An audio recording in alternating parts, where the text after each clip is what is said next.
Hello everyone, welcome to SPS Physiotherapy and Rehabilitation.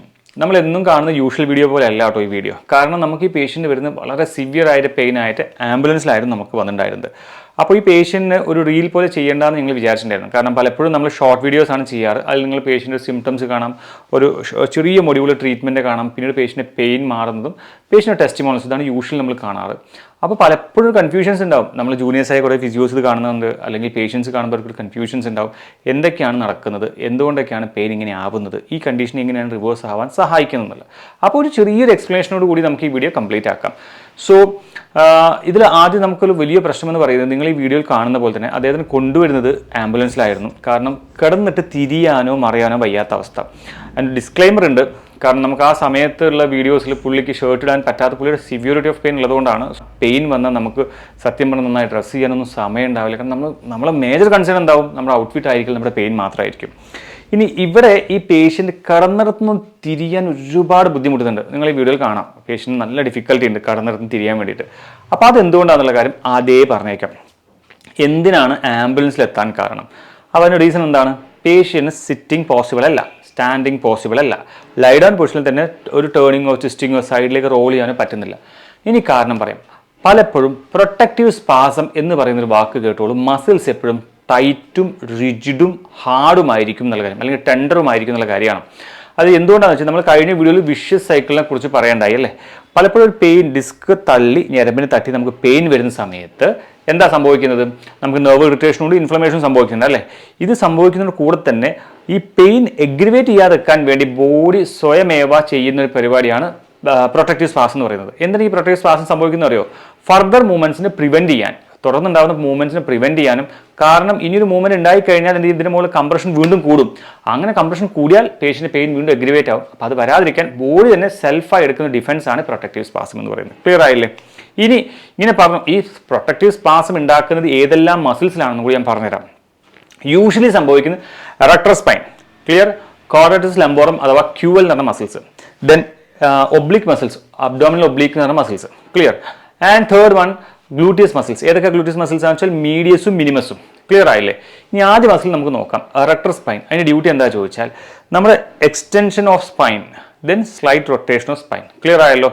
Then ക്യൂവൽ മസിലേക്ക് പോവാം.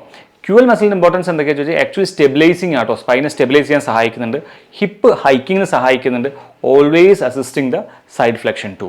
ക്ലിയർ ആയില്ലേ? ഇനി നമുക്ക് എന്ത് ചെയ്യാം, ഗ്ലൂട്ടിയസ് മസിൽസിലേക്ക് വരാം. അതിന് മുന്നേ നമുക്ക് ഒബ്ലിക് മസിൽ, ഒബ്ലിക് അബ്ഡോമിനൽസും കൂടി പറഞ്ഞുതരാം. ഒബ്ലിക് അബ്ഡോമിനൽസിൻ്റെ പ്രധാന ഡ്യൂട്ടി എന്ന് പറയുന്നത് റൊട്ടേഷൻ ഓഫ് ട്രങ്കിനെ റൊട്ടേഷൻ സഹായിക്കുക ചെയ്യുന്നത്. ക്ലിയർ ആയില്ലേ? ഇനി നമുക്ക് പെൽവിസ് മസിൽസിലേക്ക് അല്ലെങ്കിൽ ഗ്ലൂട്ടിയസ് മസിൽസിലേക്ക് പോവാം. ഈ മസിൽസ് ഡയറക്റ്റ്ലി സ്പൈനെ റിലേറ്റ് ഇല്ല, പക്ഷേ ഇതൊരു കോമ്പൻസേറ്ററി മെക്കാനിസമാണ്, നമ്മുടെ പെൽവിസിന് സ്റ്റെബിലൈസ് ചെയ്യാനുള്ള കോമ്പൻസേറ്ററി മെക്കാനിസമാണ്.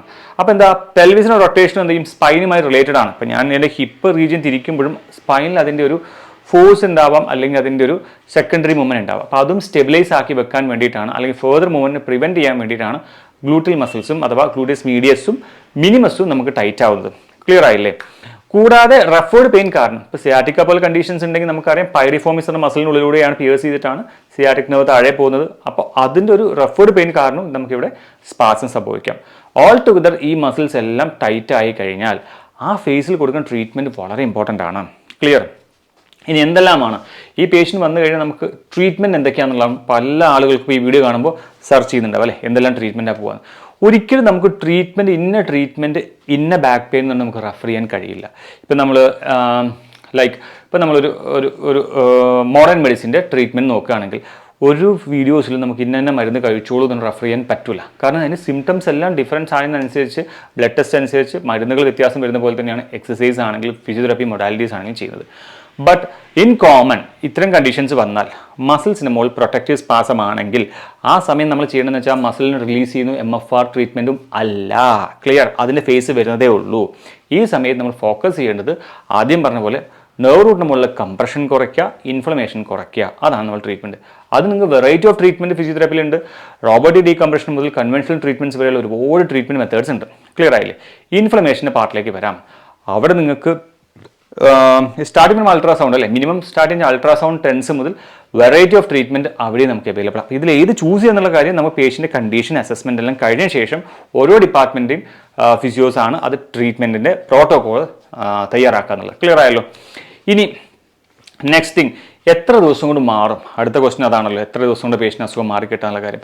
ഈ ഡിപ്പെൻസ് ആണ് കേട്ടോ. ഇപ്പോൾ ഡീകംപ്രഷൻ ബെഡാണ് നമുക്ക് 21 സെഷനാണ് കൊടുക്കുക, കൈറോ ആണെങ്കിൽ 21 സെഷൻസ് ആണ് കൊടുക്കുക, അത് പക്ഷേ വീക്കിലാണ് കൊടുക്കുന്നത്. DNM ആണെങ്കിൽ നമുക്കത് 30-60 ഡേയ്സ് വരാറുണ്ട്. പക്ഷേ ഇതെല്ലാം ഡിപ്പെൻഡ് ചെയ്യുന്നത് വെച്ചാൽ പേഷ്യൻ്റെ റിക്കവറി അനുസരിച്ച്. ഇതൊരു ജനറൽ പ്രോട്ടോക്കോളാണ്.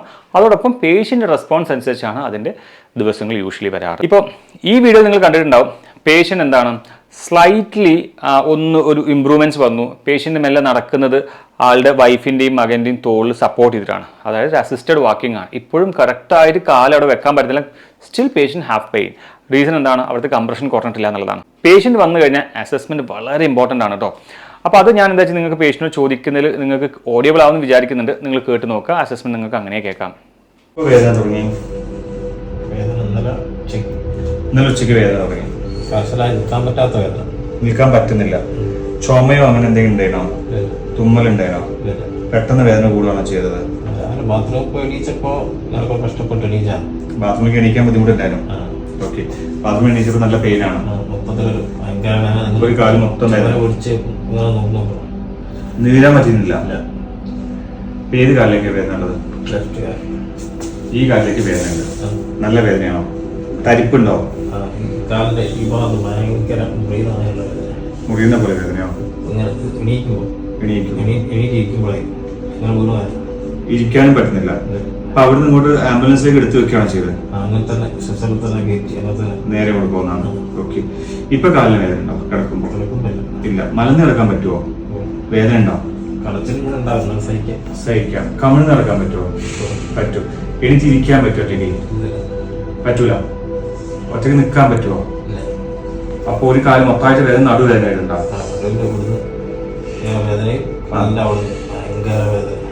തരിപ്പോ?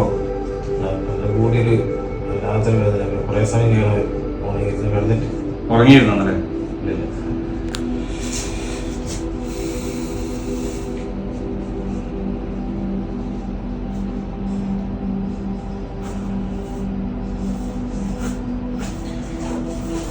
പ്രത്യേകിച്ച് വീഴ്ചയൊന്നും ഉണ്ടായിട്ടില്ല. ഉറപ്പാണ്. കിളക്കോ തുമ്മലൊന്നും ഉണ്ടായില്ല. വയറ്റിന്ന് പോകുന്നുണ്ടോ? എണീക്കാൻ പറ്റാത്തത് കൊണ്ട് പോയിട്ടില്ല. എണീക്കാൻ പറ്റാത്തതുകൊണ്ട് പോയിട്ടില്ല. അല്ല, വയറ്റിന് കോൺസ്റ്റിപ്പേഷൻ മലബന്ധമൊന്നുമില്ല. മൂത്രമൊക്കെ ഇന്നലെ വൈകുന്നേരവും കിടന്നാണ് പോയത്. ഇന്നിപ്പം കുറെ നേരവും കിടന്നാണ് പോയത്. കിടന്നിട്ട് 2 പ്രാവശ്യം മൂത്രെടുത്താലേ?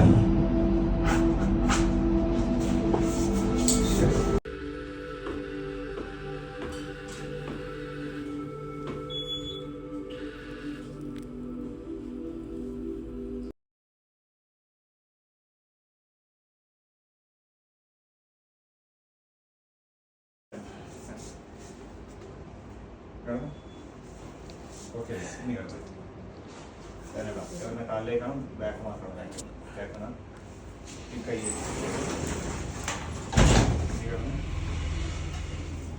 പറ്റുന്നുണ്ടോ?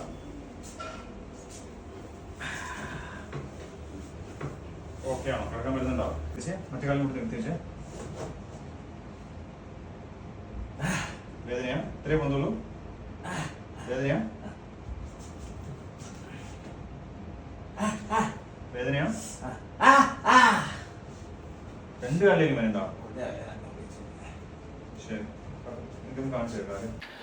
ഈ വീഡിയോസ് എല്ലാം ഓരോരോ സെഷൻ, ഇപ്പോൾ നിങ്ങൾ ഈ കാണുന്ന ഓരോ വീഡിയോസും ഓരോ സെഷൻസ് കഴിഞ്ഞിട്ടുള്ള റിക്കവറി. കംപ്ലീറ്റ് സെനോറിയോ എടുക്കാൻ നമുക്ക് സാധിക്കില്ല, കാരണം അത് ലെങ്തി വീഡിയോ ആയിട്ട് പോകും.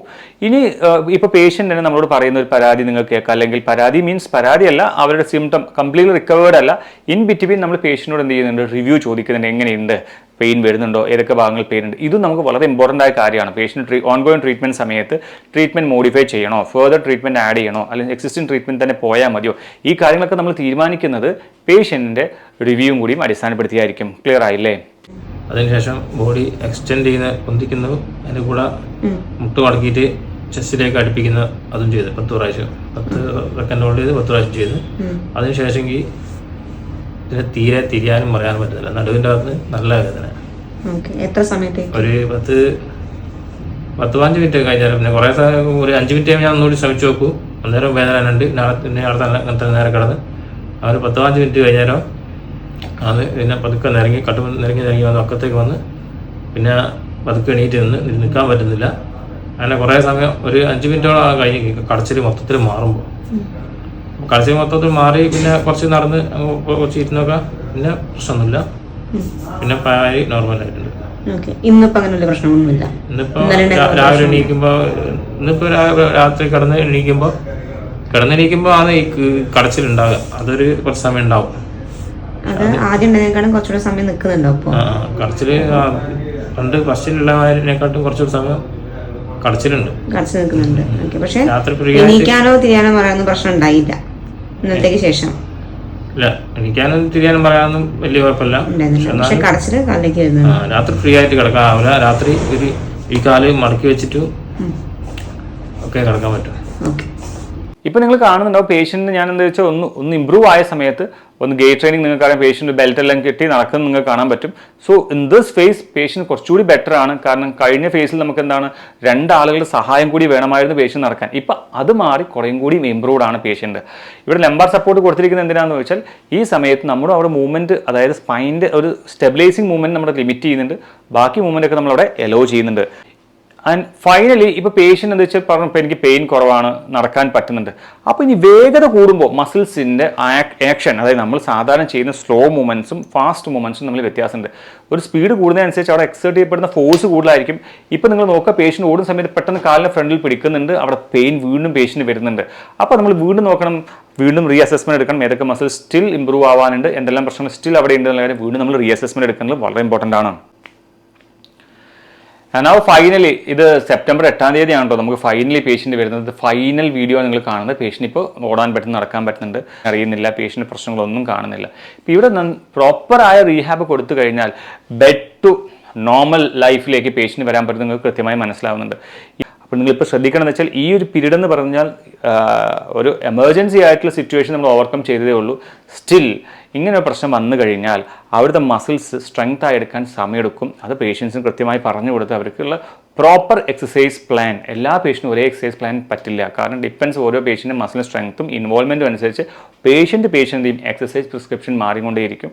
അപ്പോൾ നിങ്ങളുടെ പേഷ്യൻറ്റ് കൃത്യമായിട്ടുള്ള എക്സസൈസ് പ്രോട്ടോകോൾ കൊടുക്കുക. കൃത്യമായ ഇടവേളകളിൽ അവർ റീവിസിറ്റ് ചെയ്യിച്ചതിന് ശേഷം എൻഷുർ ചെയ്യുക മസിൽസ് ഇമ്പ്രൂവ് ആവുന്നുണ്ട്, സ്ട്രെങ്ത്തും ഇമ്പ്രൂവ് ആവുന്നുണ്ട്, കോപ്സ് ആംഗിൾ മെയിൻറ്റെയിൻ ചെയ്യാൻ പറ്റുന്നുണ്ട്. ഈ കാര്യങ്ങളൊക്കെ ഒന്ന് മോണിറ്റർ ചെയ്ത് വെച്ചാൽ അതും നന്നായിരിക്കും. ഈ ഒരു വീഡിയോ നിങ്ങൾക്ക് എല്ലാവർക്കും ഹെൽപ്ഫുൾ ആയെന്ന് വിചാരിക്കുന്നു. Thank you.